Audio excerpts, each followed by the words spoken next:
주린이들의 멘탈 강화 방송 돈다방 미쓰리 5월 20일 토요일 방송 시작하겠습니다. 제가 며칠 전까지 기분이 썩 좋지 않았는데 어제 이후로 기분이 상당히 좋아졌습니다. 왜 저의 기분이 달라졌냐면 며칠 전에 촛불 행동에 군자금이 필요하다 뭐 이런 이야기를 접했는데 마음이 좀 무겁더라고요. 제가 이벤트를 시작하게 된 바로 기획 이유가 우리 진보 진영에 돈줄을 내주자 뭐 이거 아니겠습니까? 그런데 며칠 전에 제가 중앙 백신에 대한 이야기를 해드렸습니다만 사실 솔직하게 말씀드리면 지금 중앙 백신 이외에도 지금 다른 종목들을 오랫동안 가지고 계신 분들이 계세요. 제가 생각했던 것보다 지금 미쓰리가 예상했던 주식시장의 움직임이 조금 늦게 지금 시동이 걸리다 보니까 어찌 보면 한 상반기 좀 제가 많이 힘들었습니다. 근데 저는 이런 마음이 있었거든요. 그래도 기다려주시는 분들에게 최선을 다하고 끝까지 책임지는 모습을 보여주고 그리고 예를 들면 중앙 백신을 이제 18%에서 22%까지 다 수익을 내서 매도한 분들이 오랫동안 기다려주셔서 진짜 제가 미울 만도 한데 오히려 저에게 감사하다고 얘기하고 나 이벤트 계속하고 싶어요라고 신청을 해주셨어요. 너무나 제가 이제 감동을 좀 받았고, 제가 뭐라고 약속을 드렸냐면, 제가 다음 종목은 중앙백신처럼 오랫동안 기다리는 종목이 아니라 시간을 좀 땡겨보겠다, 최선을 다하겠다라고 약속을 드렸습니다. 그리고 하루 만에 데모라는 종목으로 10% 수익을 내고 전량 매도를 해드렸어요. 굉장히 뿌듯했습니다. 그게 바로 어제입니다. 그래서 제가 데모를 다 하루 만에 10% 수익을 우다다다다 내드리고 당당하게 저기 수익금의 일부 촛불 행동에 후원 좀 해주십시오 라고 당당하게 얘기를 했습니다. 그래서 후원하겠습니다 라고 해주신 분들도 계시고요. 굉장히 뿌듯합니다. 뭐 정말 제가 돈이 엄청 많아서 제 돈으로 하면 좋겠습니다만 사실 돈보다는 여러분들도 이벤트에 참여하신 분들도 뭔가 같이 도와주고 싶은데 이렇게 좋은 의도가 있어서 믿어주고 함께 해주면 이게 훨씬 더 좋은 시너지가 나지 않을까 뭐 그런 생각을 해봤고 또 하나는 중앙 백신을 매도하고 제가 약속드렸던 다음 종목은 빠른 걸 해드리겠다. 거기에 대해서 약속을 지킨 미쓰리가 됐고 그러다 보니까 뭔가 이렇게 자신감이 생기더라고요. 그리고 지금 다른 종목들도 이제 스몰 어떤 미쓰리의 패턴으로 올라와서 다른 분들도 기다려주신 만큼 수익으로 보답하고 그리고 믿어주셔서 계속 진행하면 오히려 시간을 앞당기는 그런 종목들로 계속 열심히 해보겠다 뭐 이런 마음가짐을 가져봤습니다. 그래서 오늘 5월 20일 굉장히 대대적인 그 집회가 예정되어 있는데 나름대로 굉장히 좀 뿌듯했어요. 그냥 말로만 뭐 진보 진영 도와준다 뭐 이런 게 아니라 뭔가 행동으로 실천하고 그리고 약속을 지키고 신뢰를 만들어가는 뭔가 그러한 제 어떤 생각이 굉장히 뿌듯하고 그리고 더 잘해야겠다라는 생각을 갖게 됐습니다. 다시 한번 믿고 기다려주시는 분들 감사드리고 그 마음 제가 변치 않고 잘 담아서 수익으로 보답하고 그리고 열심히 최선을 다하겠습니다. 그래서 어제 상당히 정말 기분이 좋았던 하루였습니다. 앞으로 갈 길이 멀죠. 앞으로 갈 길이 멀기 때문에 이제 다른 종목들도 이제 계속 스멀 이제 고개를 들고 올라오고 있으니까 아마 이벤트 하신 분들 군자금 빵빵하게 만들어 드릴 수 있는 그런 날들이 이제 앞에 펼쳐지지 않을까 뭐 그런 생각을 해봤습니다. 그리고 한 가지는 뭐냐면 후원하실 때 저는 좀 빼주시고 그러니까 그 후원 계좌에다가 이렇게 송금하시면서 뭐 미쓰리 이렇게 뭐 돈다방 미쓰리 뭐 이렇게 하지 마시고 왜냐하면 저는 조용히 군자금을 대고 싶습니다. 근데 괜히 노출돼 가지고 그렇게 좀 불편하고 싶지 않고요. 저는 조용히 묵묵하게 제가 세상에서 가장 잘할 수 있는 일로 진보 진영을 도와줄 수 있는 걸로 최선을 다할 테니까 그 마음만 받아주시고 제 이름은 가급적으로 노출되지 않도록 도와주셨으면 고맙겠습니다. 자, 오늘 돈다방 미쓰리 5월 20일 토요일 방송은요. 금요일 뉴욕 증시를 짚어봐야 되는데, 자, 금요일 뉴욕 증시는 하락했습니다. 제가 그러니까 지난주죠. 지난주 오히려 주식시장을 좋게 보지 않았는데, 이놈의 능구렁이 같은 조 바이든이 일본으로 출국하기 전에 주식시장에다가 선물을 하나 던져줬어요. 그래서 주식시장이 얼떨결에 지금 막 붕붕 날았습니다. 특히 그 전에 허접한 증권 전문가들이 뭐 올해 주식시장이 좋으면은 2,950까지 갈 수 있다는 둥 뭐 이런 얘기를 하다 보니까 투자자들이 충분히 흥분할 수 있는 그런 때였는데, 제가 흥분하지 마십시오. 지금은 흥분할 때가 아닙니다. 라고 여러분들을 좀 다독거려 드렸습니다. 제가 20년 넘게 이제 이 주식 시장에 있으면서 사실 저도 인간이기 때문에 이런 경우는 내가 시장을 지금 뭔가 놓치는 게 있나? 진짜 시장이 갈 텐데 내가 지금 이 갈 시장에 딴지를 거는 건가? 라고 저도 계속 고민을 하게 되거든요. 그래서 제가 며칠 전 방송에서 2015년부터 미쓰리가 돈다방 미쓰리를 시작하면서 시황을 틀린 부분이 없었고, 물론 2019년도엔 잘못 본 부분이 있었지만 뭐 그 이후에 다시 수정하고 이런 얘기를 쭉 해드렸죠. 제가 그 얘기를 여러분들께 해드린 이유는 뭐냐면, 2019년도에 제가 뭐를 놓쳤는지를 캐치했고, 그래서 그 이후에는 오히려 더욱더 섬세하게 지금 시장을 읽다 보니까 지금 뉴욕 증시가 특히 지난주 5월 15일부터 5월 19일 사이에 뉴욕 증시가 강하게 움직였던 거는 마치 유동규의 대장동처럼 실체가 없고 그냥 말뿐인 뭐 그런 시장이 아니었나. 그래서 조심해야 되지 않나 하는 생각으로 주식시장이 상승해도 절대 흥분하지 마시라고 말씀을 드렸습니다. 자, 이날 5월 19일 금요일 뉴욕 증시는 다우지수가 0.33, S&P 500이 0.14, 나스닥이 0.24% 하락했습니다. 부채한도 협상이 일시 중단됐다라는 소식이 나왔고요. 그리고 제니 젤런 재무장관이 더 많은 은행 간의 인수합병이 있을 수 있다, 이런 내용도 있었고요. 물론 호재성 발언도 있었습니다. 바로 제롬 파월 연준 의장의 금리 동결 가능성 발언은 시장의 호재일 수 있는데, 지금 여러 가지가 굉장히 복잡하게 얽혀져 있어요. 그런데 이거 복잡하게 보지 마시고요. 아주 아메바처럼 단편적으로 단순하게 보시면 오히려 여러분들께서 좀 시장이 보이지 않을까라는 생각을 해봤습니다. 자, 어떤 부분이냐면, 자, 우선 부채한도 협상에 대한 이야기를 해보면요. 다시 말씀드리지만 미국의 부채한도 협상은요, 어떻게든지 결과가 나올 겁니다. 쓸 카드가 많은 미국은 디폴트를 시키지 않을 거예요. 최악의 경우 지난 2011년처럼 셧다운 정도는 될 수 있겠지만, 셧다운을 한번 해서 미국이 신용등급을 한번 강등 당해봤기 때문에 이번에는 셧다운까지도 가지 말자라는 생각을 가지고 있을 겁니다. 다만 2011년과 2023년도의 어떤 부채 규모라든가 이런 것들이 사실 너무 어마어마해지다 보니 협상의 난항은 보일 수 있다. 그런데 능구렁이 조 바이든 대통령이 일본으로 출국하기 전에 뭐라고 얘기하냐면 디폴트가 되는 일은 없을 것이다라고 했다. 이게 정말 교묘합니다. 왜냐하면 협상이 잘 될 것이다 라고 얘기한 게 아니라 디폴트가 되는 일은 없을 것이다. 디폴트 안 시킨다니까요. 그런데 투자자들은 조 바이든 대통령이 에어포스원 타기 전에 디폴트 되는 일은 없다 하니까 유후 하고 흥분을 해버린 거예요. 그리고 다음 주에 합의안이 의회에 표결도 가능하다, 이런 설레발을 치고 에어포스원을 타고 떠났습니다. 자, 그리고 실무급의 협의가 지속 중이다는 이야기도 계속 흘러나왔고요. 공화당의 메카시 하원 의장도 전날에는 합의에 도달할 수 있는 길이 보인다라고 했습니다.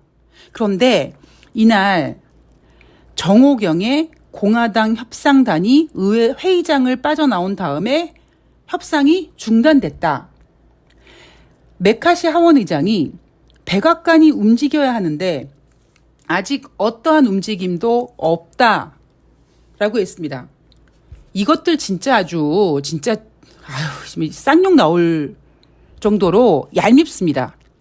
메카시 하원 의장이 전일 합의에 도달할 수 있는 길이 보인다 그랬는데 하루 만에 백악관이 안 움직인대요. 자, 협상이 잘 안 되고 있는 거예요. 자, 우리 다시 냉정하게 생각해 보면 원래는요.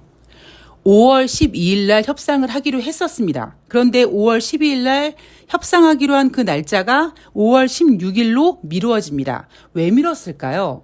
만약에 5월 12일 날 협상이 안 되면 주식시장은 크게 하락했을 겁니다. 협상이 쉽지는 않아요. 그러다 보니까 악재를 좀 뒤로 밀어놓은 거죠. 만약에 5월 12일 날 협상했는데 안 되고 5월 16일 날 협상했는데 안 되고 5월 17일 날은 조 바이든 대통령이 에어포스 원을 타야 되니까 만약에 그렇게 회의가 계속 안 된다. 이런 불안감이 시장을 지배하게 되면 안 되니까 미국 정부와 공화당이 12일 협상 날짜를 16일로 17일 출국 직전으로 밀어놓고 물론 당연히 협상이 안 됩니다. 협상이 쉽지 않아요. 그리고는 조 바이든 대통령이 일본으로 날아가는 동안 투자자들이 불안해할까 봐 협상이 안 돼서 셧다운이 되고 디폴트가 되면 어떻게 하지 하고 걱정을 할까 봐 이 능구렁이가 시장에다 대고 미국이 디폴트 되는 일은 없을 것이다라고 던져놓고 갔습니다. 이게 여러분 얼마나 솔직히 좀 그 말장난을 하고 있습니까, 얘네들이. 자, 그래서 결국 부채 한도 협상은 이제 다음 주로 넘어갔습니다. 자, 조 바이든 대통령이요. 24일 다른 나라까지 막 돌기로 했는데 그 일정을 취소하고 G7 회의가 끝나자마자 21일 날 바로 미국으로 돌아간다고 하죠. 자, 그러면 그 얘기는 뭐냐면 조 바이든 대통령도 좀 똥줄이 타고 있다. 지금 뭐 호준이 이런 나라 돌아다닐 그런 정신이 없다. 제가 그런 얘기 계속 해드렸죠. 자, 다음 주로 이제 협상이 미뤄졌습니다. 자, 다시 말씀드리지만 협상이 지금 녹록치는 않아요. 왜냐하면 2011년도와 2023년도를 비교했을 때 한 12년 정도의 시간 동안 코로나도 있었고 뭐 이러다 보니까 미국의 부채 한도가 부채 규모가 어마어마합니다. 그러나 미국은 디폴트를 시키진 않을 거예요. 그런데 협상 과정에서 약간 좀 난항은 예상을 하고 있어야 될 것 같습니다. 자, 제롬 파월 연준 의장 이날 뭐라고 얘기했냐면 신용 긴축 가능성을 제시했죠. 이전에 예상했던 만큼 금리를 올리지 않아도 될 수 있다. 그 얘기는 금리를 동결하겠다고 하는 겁니다. 추가적인 정책 강화가 적절한지에 대해서 어떠한 결정도 내리지 않았다. 자, 그 얘기는 6월 달에 그래서 금리를 인상하겠다라는 거예요? 동결하겠다라는 거예요? 라고 하니까 결정한 건 없어요. 자, 제롬 파월 연준 의장이 이전에 예상했던 만큼 금리를 올리지 않아도 될 수 있다라는 이 발언은 누가 들어도 금리 동결을 예상할 수밖에 없는 발언임에도 불구하고 주식시장이 그렇게 좋아하지 않았습니다. 왜일까요? 이날 뉴욕 증시는 왜 하락했을까요? 부채 한도 협상이 이슈가 됐을 수도 있고요. 그리고 또 하나 뭐냐면 다시 말씀드리지만 이미 뉴욕 증시에는 투자자들이 올해 하반기에 연준이 금리를 인하했으면 좋겠다라는 그런 심정이 반영이 됐다.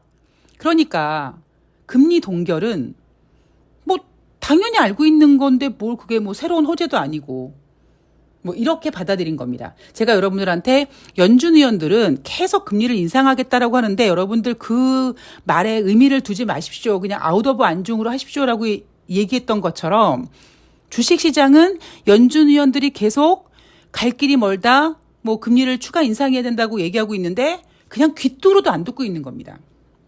자, 다시 3월 달에 연준이 금리를 인상한 이유를 말씀드렸습니다. 3월 초에 제롬 파월 연준 의장은 50bp 금리 인상을 제시했었어요. 그러다가 그 다음 주 초에 실리콘밸리 뱅크 사태가 터지면서 50bp 금리 인상은 날아가 버리고 25bp냐 동결이냐 이 두 가지의 어떤 가능성이 계속 갑론을박으로 전개가 됐었습니다. 그런데 연준은 금리를 인상했습니다. 왜냐하면 만약에 금리를 동결하면 투자자들이 불안해하거든요. 50bp 금리 인상을 하겠다고 했던 제롬 파월 연준 의장이 이번에 실리콘밸리 뱅크 사태 때문에 금리를 동결할 수밖에 없는 만큼 이 문제가 굉장히 심각한 거구나라고 받아들이게 될까봐 미국은 자신감을 보여주기 위해서 금리를 인상합니다. 그리고 5월달 같은 경우에는 고용이 좋아요라고 하면서 또 금리를 인상하죠. 그래서 미쓰리는 이렇게 얘기합니다. 3월달과 5월달 금리 인상은 굉장한 연준의 미스다. 그래서 하반기에 분명히 여기에 대한 대가는 치르게 될 것이다. 이게 바로 제가 바라보고 있는 올해 주식시장 분위기입니다. 자, 연준위원들 계속 여전히 삽질하는 발언들 하고 있습니다. 댈러스 연방은행 총재가 금리 인상을 중단할 근거는 아직 분명하지 않다라고 얘기합니다. 얘네들은 이렇게밖에 얘기할 수가 없어요. 자, 그리고 제니 옐런 재무장관은 더 많은 은행 간 인수합병이 있을 수 있다. 이 얘기가 여러분 뭡니까? 인수합병을 왜 할까요? 자, 제가 올해 1월 달에요. 마이크로소프트, 아마존, 야후 이런 곳에서 대규모 감원이 있지 않았습니까? 올해 1월 달에 있었습니다. 제가 그때 그랬죠. 그때만 하더라도 올해 1월 달만 하더라도요. 경기 둔화는 없다. 미국 고용이 얼마나 좋은데 경기 둔화는 무슨 경기 둔화야. 너무 경기가 좋아가지고 지금 금리를 인상해야 될 판이야. 이랬던 분위기 속에서 감원을 했습니다. 그래서 제가 뭐라고 했냐면 여러분 경제가 좋으면 절대 감원은 한 일이 없습니다. 어떤 특정 회사에서 특정 케이스로 감원이 진행될지 모르겠습니다만 야후나 아마존 이렇게 몇 개의 기업들이 그렇게 감원을 하는 경우는요. 경제가 좋지 않다는 얘기입니다. 단지 뉴욕 증시는 크게 뺄 생각이 없기 때문에 그냥 그렇게 잘 유지가 됐을 뿐이고 지금 미국 경제는 그렇게 좋지 않습니다. 고용, 좋다고 얘기하고 있는데 하다 미쓰리가 주간 신규 실업상 청구 건수가 26만 4천 건까지 올라왔다라고 하니까 JP 모건이 그거는 일부 지역에 약간 사기성 청구 때문에 그렇다 이런 발언까지 하면서 뭔가 시장을 포장하고 있지만 제롬 파월 연준 의장이 신용 긴축 가능성에 대한 불확실성을 언급했다라는 거는요. 지금 얘네가 굉장히 불안합니다.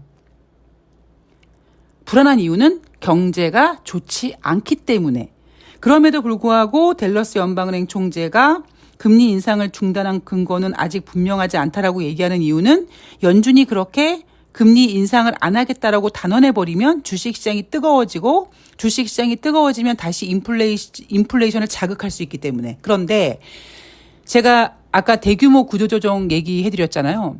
대규모 구조조정이나 어떤 기업 간의 인수합병 경기가 좋을 때 진행되지 않습니다.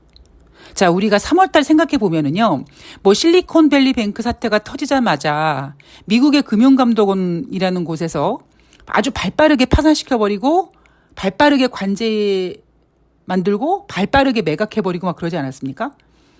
자, 여전히 지금 수면 위에 올라와 있지 않지만 이 지역은행, 그러니까 미국 연준이 금리를 공격적으로 인상한 어떤 그 후폭풍, 그 부분이 아직까지는 좀 문제가 될 수 있다. 그래서 제가 부채 한도 협상도 이제 다음 주 다시 한번 우리가 계속 면밀하게 지켜봐야 되겠지만 이번 주, 그러니까 지난주죠. 5월 15일부터 5월 18일 사이 너무 뉴욕 증시가 뜨거웠기 때문에 아마 지역은행 문제 같은 게 다시 불거져서 또 물갈이가 되지 않겠냐 이런 얘기를 바로 어제 해드렸는데 그렇다면 다음 주에 부채 한도 협상에 관련된 것이 오히려 또 물갈이 되는 그런 재료로 쓰일 수 있는 가능성이 있다라고 우리가 생각하셔야 될 것 같습니다. 자, 다음 주는 그렇게 또 녹록한 장세가 아닐 것 같아요. 일단 조 바이든 대통령이 미국으로 돌아가서 협상 진행될 거고,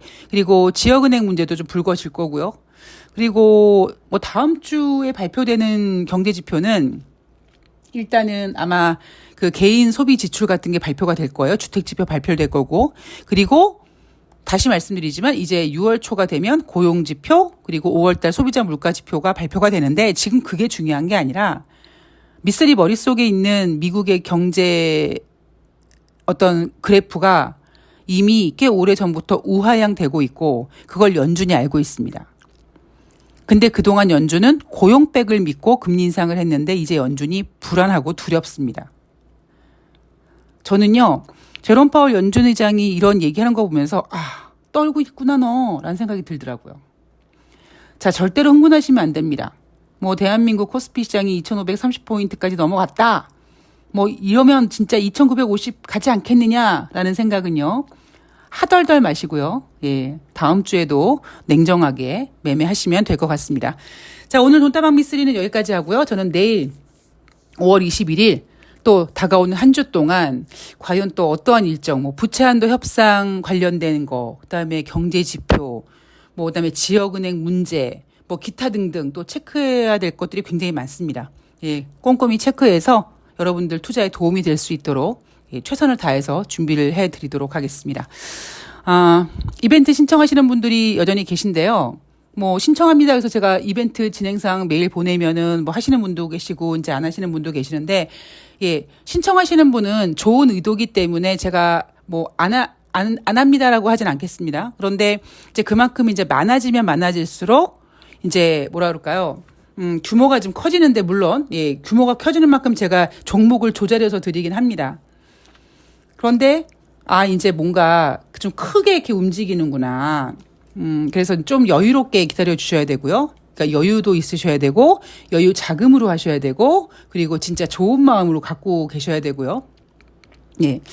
저는 그냥, 예, 한결같이 처음 생각했던, 처음 마음 먹었던 그 마음 잃지 않도록, 예, 최선을 다할 거고, 그나마 지금 너무나 감사한 게, 지금 5월 달, 제가 힘들다고 표현하지만 지금 종목들을 보면서, 이제 드디어 미쓰리가 생각하는 그런 증시가 이제 제대로 펼쳐지는구나, 라는 어떤 생각을 좀 하게 됐습니다. 자, 여러분, 경제가 어렵지만 주식시장은 따로 국밥처럼 따로 놀고 있습니다. 여러분들이 주식을 하지 않으셔도 주식이 이렇게 움직이는구나 하는 것도 한번 겪어보시는 것도 좋으실 것 같아요. 예, 주식하지 않으셔도 돈다방 미쓰리 들으시면서 시황이 이렇게 움직이는구나, 이렇게 말장난하는구나 라는 거를 한번 경험하시는 것도 좋으실 것 같습니다. 저는 내일 방송에서 더욱더 좋은 내용 가지고 찾아뵙도록 하겠습니다. 고맙습니다.